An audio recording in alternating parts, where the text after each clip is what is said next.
Terima kasih, puji kepada Tuhan. Terima kasih kepada Tuhan Yesus yang sangat baik. Saya berdiri di tempat ini mau menyaksikan kemurahan Tuhan yang telah berlaku di dalam keluarga kami. Pada tanggal 6 bulan Juni, kami sudah berencana untuk datang ke Semarang dalam rangka pernikahan keponakan saya, anaknya Cici. Nah, sebulan sebelumnya, awal Mei, itu ulang tahunnya Mama. Seperti yang saya pernah saksikan di tempat ini, Mama saya sudah divonis sakit kanker lever stadium 3 lanjut.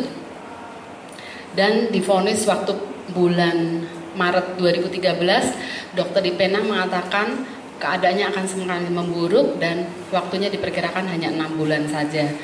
Tetapi puji nama Tuhan, dalam proses berjalannya waktu Mama saya pulang dari Penang, Tuhan izinkan untuk dia kemudian mengambil keputusan untuk percaya kepada Tuhan Yesus sebagai Tuhan dan Juru Selamatnya. Dia beribadah dan memilih secara Katolik. Di sana kakak saya yang mendampingi dia selalu mengajak berdoa dan ke gereja Katolik. Tapi intinya kami semua sekeluarga bersyukur karena doa-doa kami bahwa satu orang dalam sebuah keluarga dan satu orang percaya maka seluruh keluarga akan diselamatkan. Mama saya telah mengambil keputusan itu dan mukjizat terjadi ketika tubuhnya begitu kuat dengan sakit yang dideritanya itu, beraktivitas sehari-hari, sekalipun kadang-kadang albumin rendah, turun. Tetapi saat itu kami khawatir dan meminta dari rumah sakit untuk ada pihak yang datang ke rumah karena mama saya itu sangat tidak mau dokter dan rumah sakit diinfus albumin. Pada saat susternya datang, dia mencari sambil menunggu gitu, dia tanya mana yang mesti diinfus karena dia melihat kamarnya kosong. Padahal mama saya tuh masih mondar mandir, bikin minum, bikin makan gitu. Jadi sungguh memang kekuatannya yang dari Tuhan diberikan kepada mama luar biasa, sehingga sekalipun dengan penyakit kanker 3 lanjut itu masih dapat beraktivitas setiap hari, makan bagus, wajahnya fresh gitu ya, segar, dan beribadah seminggu 2 kali, tidak pernah mau bolos. Bahkan kalau kakak saya mau menjemput, setengah jam sebelum dijemput dia selalu sudah rapi, sudah siap.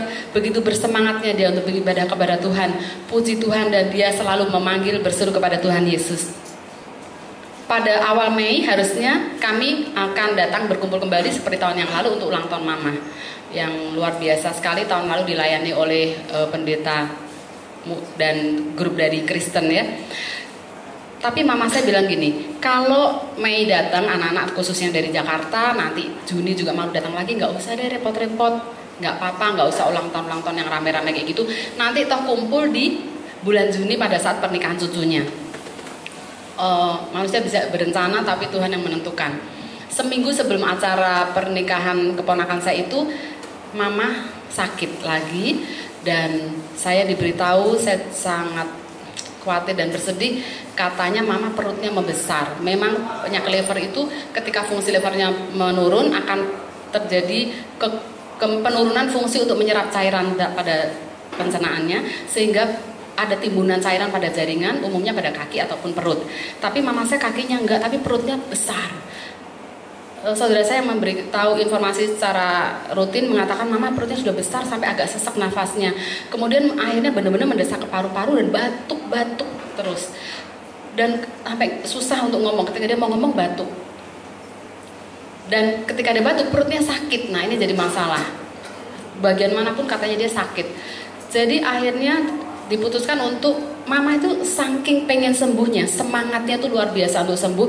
Setiap ada perubahan, ada rasa yang gak enak, dia mendeteksi dirinya dan dia langsung bilang gini, ketika beberapa waktu sebelum perutnya besar, keadaan darahnya sudah mulai kacau, HB-nya rendah, eritrositnya turun, mukanya pucat gitu ya. Tapi dia tetap beraktivitas, kadang-kadang dia agak gloyor gitu, tapi karena orangnya memang biasa rajin beraktivitas, gak mau diem.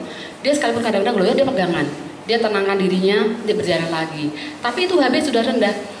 Dan dia sudah bilang, transfusi darah aja, transfusi darah. Dia yang dulunya tuh paling anti sama rumah sakit, sama dokter, sekarang bisa minta transfusi darah. Kedua, waktu perutnya sudah besar, dia dengar kalau itu cairan menimbun di situ. Disedot aja, disedot aja.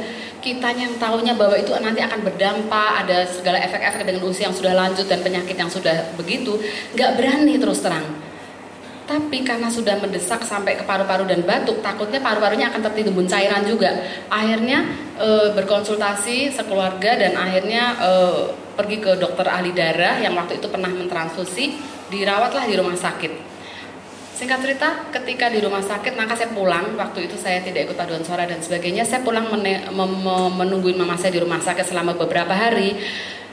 Tapi puji Tuhan ya, dengan doa-doanya dia secara pribadi, doa kami semua, dan juga terima kasih kepada ibu-ibu pelayan wanita, di mana dalam BB saya memberitahu juga Bernie yang waktu itu memberitahu di grup bahwa mama saya sakit, semuanya mendukung dalam doa. Saya yakin dan percaya kuasa doa itu sangat besar Bapak Ibu sekalian. Sehingga pada saat kondisi yang saya rasa sudah khawatir, tetangga saya yang adiknya juga meninggal karena itu mengatakan, aduh Foni kalau bisa jangan disedot. Begitu disedot kondisinya akan turun. Cairan-cairan yang mengalir keluar itu bukan cuma air, tapi mengandung garam elektrolit sehingga akan lemes, akan dan sebagainya. Kalau bisa jangan disedot. Saya mau bilang apa? Saya susah sekali untuk bisa memutuskan sendiri, kan itu sudah rundingan. Dan dokter bilang hasil waktu saya nungguin hasil check up-nya, gula darahnya agak tinggi. Tapi tetap direncanakan besok tetap sedot. Saya temuin dokternya, dokter dengan kondisi gula darah yang tinggi, kenapa tetap diputuskan untuk disedot? Dia bilang, enggak usah khawatir Ibu. Dari rata-rata sebulan ini gulanya cukup stabil. Itu juga mukjizat. Mama sudah nggak mau minum obat diabetes sama sekali. Obat-obatan sudah ditinggalkan. Dia cuma mempertinggi daya tahan tubuh dengan makan ikan gabus. Sari ikan gabus itu katanya bagus sekali untuk protein. Di samping putih telur itu lebih bagus. Nah, dengan kondisi yang begitu akhirnya tetap dilakukan penyedotan. Puji Tuhan telah berjalan dengan baik. Ketika disedot langsung batuknya hilang. Waktu perutnya besar dia tidak bisa agak duduk, posisi di kasur harus baring. Ketika sekarang sudah disedot langsung duduk, mukanya seger, langsung senyum, nggak ada batuknya. Puji Tuhan Tuhan sudah tolong lewat penyedotan cairan itu. Kalau orang-orang bilang habis itu nanti dia lemes, dia nggak ada lemesnya. Jadi terima kasih sekali lagi untuk doa-doa dari seluruh ibu-ibu yang ada, mungkin Pak Sutri di tempat ini juga, dukungan doa dari para hamba Tuhan, pengerja, dan seluruh yang mungkin saya tidak bisa sebutkan satu persatu, tapi saya percaya doa yang dipanjatkan dengan sungguh-sungguh itu luar biasa kuasanya. Dan sekarang kondisinya kembali ke rumah, beraktivitas lagi. Saya sudah senang waktu saya pulang, dia antar saya ke pintu, masih dengan nasihat-nasihatnya supaya tetap semangat, harus kuat menjalani kehidupan dan sebagainya. Aduh, saya tuh bersukacita punya mama yang tough gitu, kuat. Sekalipun dia nggak mikirin dirinya sendiri, tapi luar biasa. Dan di kesempatan kemarin saya pulang, saya tuh hanya satu pesan saya tuh ngajak ngomong mama, saya ngomong gini, Mah, masalah usia bahwa kita nanti dipanggil Tuhan itu tidak terpengaruh tua dan muda. Karena banyak kejadian saya lihat muda pun bisa tiba-tiba pulang gitu, diambil sama Tuhan. Tapi Ma percaya ya Ma ya, Mama sudah percaya sama Tuhan Yesus. Tempat kita itu di dunia ini sekalipun umur mau panjang sampai 100, itu tetap temannya sementara. Kekekalan itu ada setelah kita meninggal. Saya bilang, Mama nggak takut kan? Enggak, Mama nggak takut mati katanya. Mama percaya kalau Mama sudah percaya sama Tuhan Yesus sebagai Tuhan dan Juru Selamat, begitu kita tutup mata dipanggil Tuhan, maka itu kekekalan kebahagiaan sampai selama-lamanya. Gak ada penderitaan, gak ada air mata, gak ada kesusahan lagi Mah. Iya. Itu ketika saya sudah sampaikan kepada Mama hal yang penting itu, saya merasa lega luar biasa.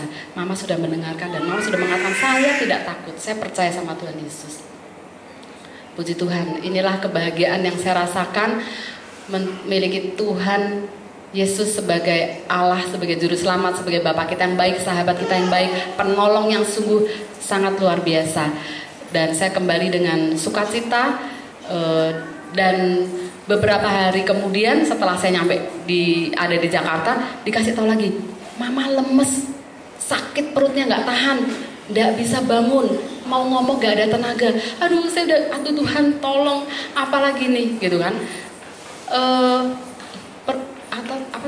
Fesesnya ya, BAB-nya itu hitam seperti arang. Saya sudah pikir, kalau katanya dokter bilang kalau kotoran kita hitamnya seperti hitam banget seperti arang, itu ada perdarahan dari atas pencernaan. Aduh, saya udah Tuhan tolong Tuhan, makan susah, selama ini nggak pernah makan susah, ngomong nggak ada tenaga, sudah nggak mau. aduh ya udah, kita bilang kita sepakat doa, udah Tuhan kasih yang terbaik tapi jangan siksa mama gitu ya. Kalau nah 2 hari saya berusaha pantau, kadang-kadang juga agak sulit, semua juga pada sibuk. 2 hari kemudian saya pantau sudah membaik. Pada saat saya bisa telepon mama kemarin, suaranya memang tidak selantang yang biasa dia lagi kuat, tapi dia sudah bisa bercerita. Oh udah mendingan. Saya pikir-pikir kenapa ya, kan saya lihat kenapa kotoran saya hitam. Dia tuh sangat mengenal dirinya, sangat mengenal tubuhnya, sangat mengenal apa-apa yang masuk ke mulutnya. Jadi dia bilang, saya kan kebelakangan minum susu kambing, katanya bagus buat darah. Memang saya dengar kesaksian juga susu kambing sangat bagus untuk menaikkan HB. Waktu itu dia 5,5, waktu pulang sudah 11 lebih. Berarti kondisi darahnya udah bagus, eritrosit, sel darah merah udah bagus. Dia tetap minum susu kambing. Jadi dia bilang gini, saya pikir ini pasti susu kambing bikin saya panas dalam katanya. Karena panas keluarlah BL yang hitam. Jadi saya berhentiin nih. Terus saya sakit perutnya, jadi saya nggak mau makan yang keras-keras, saya minta bikinin bubur. Jadi dia sendiri yang, saya percaya itu hikmat Tuhan, dia sendiri yang menentukan, ya udah gini aja, tapi nggak ke dokter. Makan bubur, kemudian susu kambing dihentikan. Sekarang gimana mah? Sekarang udah nggak gitu lemes, sudah kuat perutnya, saya sudah nggak sakit, nggak ada batuk, dan udah bertenaga, dan BAB-nya sudah rada coklat. Puji Tuhan, luar biasa, saya senang dengar, saya dengar itu senang sekali. Saya cuma takutnya ada perdarahan di pencernaannya. Aduh, kadang-kadang kita sekalipun sudah melihat mujizat pertolongan Tuhan, yang mendengar berita itu tuh udah, aduh, kayaknya udah pengen pulang gitu, udah pengen, aduh, Pak, aku kayaknya mau ke Semarang lagi. Tapi puji Tuhan, suami saya juga sering bilang tenang dulu, lihat perkembangannya, besok dengar beritanya gimana ya. Jadi inilah pertolongan Tuhan yang luar biasa. Saya berdoa, Tuhan, kalau Tuhan masih punya rencana untuk memakai mama saya menjadi kesaksian buat seluruh keluarga besar yang belum percaya, mari Tuhan tolong. Kalau Tuhan mau kasih itu organ yang baru, Tuhan sanggup. Hanya dengan firman Tuhan bisa gantikan itu. Hasil lab sekarang semua sudah bagus. Dan yang sangat mengherankan, fungsi lever TSGPT yang sepanjang umurnya dia dari muda karena pernah kena kuning, salah transfusi itu selalu di atas 100. Jadi bisa 4 kali lipat dari normal. Waktu saya di rumah sakit, menjelang dia masuk, saya lihat itu angkanya sudah normal. Puji Tuhan, jadi saya bilang ini sudah mujizat. Fungsi levernya sudah normal. Sekarang pun masih, kalaupun lebih tinggi itu hanya misalnya 30, dia cuma 40-an. Itu luar biasa. Saya yakin Tuhan bekerja luar biasa dalam kehidupan mama saya secara pribadi. Ketika sudah menyatakan percaya pada Tuhan Yesus sebagai juru selamat, maka kami anak-anak berdoa, kita serahkan kepada Tuhan apa yang Tuhan membuat pada kehidupan mama saya secara pribadi, keluarga besarnya, dan Tuhan pasti kasih yang terbaik. Itulah, terima kasih sekali lagi untuk seluruh doa-doanya. Terima kasih, Tuhan memberkati kita semua. Puji nama Tuhan, saudara, saya juga mau bersaksi. Bukan untuk saya bersaksi untuk anak saya dulu ya. Saya mengucap syukur kalau anak saya boleh Tuhan tambahkan umurnya 1 tahun lagi. Itu juga kemurahan Tuhan. Dan saya yakin pemeliharaannya itu bukan kami ini sebagai orang tua sebagai alat, ya cuman saluran berkat buat saya. Buat saya sih pikirannya gitu aja. Dia mau menjadi besar nanti itu, dia mau apa itu terserah Tuhan. Yang buat saya sekarang ini yang saya butuhkan, saya harus bisa mensupport dia, menyuplai dia apa yang dia butuhkan, apa yang dia inginkan gitu. Dan pada saat dia udah hampir sebulan atau 2 bulan yang lalu, dia bilang, aku mau dirayain. Oh iya, karena 2 tahun yang lalu baru tahun lalu nggak dirayain gitu. Ya udah, saya cuma bilang berdoa. Kalau kamu nggak berdoa, nggak bakalan ada. Ya udah, langsung kalau itu dia berdoa. Sampai kita pun juga berdoa gitu. Kita bertiga setiap kali pagi kita berdoa, kita sisipin bahwa Tuhan tolong siapkan dananya, cukupkan. Semi mau ulang tahun dirayakan di McD Cikarang gitu. Cuman uangnya itu ternyata juga emang nggak langsung Tuhan siapin langsung gitu. Mungkin seminggu sebelumnya baru plug ada di depan di ATM saya baru ada gitu. Saya bilang cuman ya saya bersyukur, saya nggak bilang, saya cuman istri saya bilang udah tenang aja, tenang. Saya juga tenang tapi saya juga mikir gitu. Jadi ya tenang mikir gitu. Jadi tapi buat saya sih pertolongan Tuhan itu tidak pernah terlambat. Pertolongan Tuhan itu selalu tepat. Bukan saya yang tepat, tapi Tuhan yang tepat gitu. Jadi segala sesuatunya itu saya serahkan pada Tuhan. Yang penting saya udah berdoa. Kita udah berdoa. Dan saya yakin Tuhan tidak pernah mengecewakan umat yang selalu berdoa berharap kepadanya ya. Dan Tuhan jawab. Pada hari H-nya juga, emang pada kondisinya itu tanggal 14 itu sebelum-sebelumnya juga sore. Kalau siang dari pagi sampai siang panas. Kalau sore itu hujan. Saya udah pas jam 3 gitu. Saya lihat udah mendung. Saya bilang saya diam aja, saya bilang. Saya ambil ATM, saya ambil uang ke ATM. Pas mau balik hujan gede. Saya bilang, saya bilang mateng nih, saya bilang nih. Saya bilang, waduh Tuhan tolong. Akhirnya saya sempat balik ke McD-nya, langsung ya namanya juga anak kecil, saya juga tahu sih namanya juga anak kecil. Yang penting dia udah diraya, dia kumpul di situ seberapa banyak orang, dia pokoknya wahai lari-lari, saya bilang. Langsung saya bilang, sini. Berdoa sekarang. Minta hujan berhenti, saya bilang. Oh iya, langsung dia tunduk, langsung dia berdoa. Tuhan tolong. Tapi emang gak lama, ya berhenti saya bilang. Saya bilang, bagus. Kalau saya cuma pikir ya, ini senjata saya soalnya kalau apa-apa gitu. Ya dia akhirnya berjalan dengan lancar, teman-temannya boleh datang.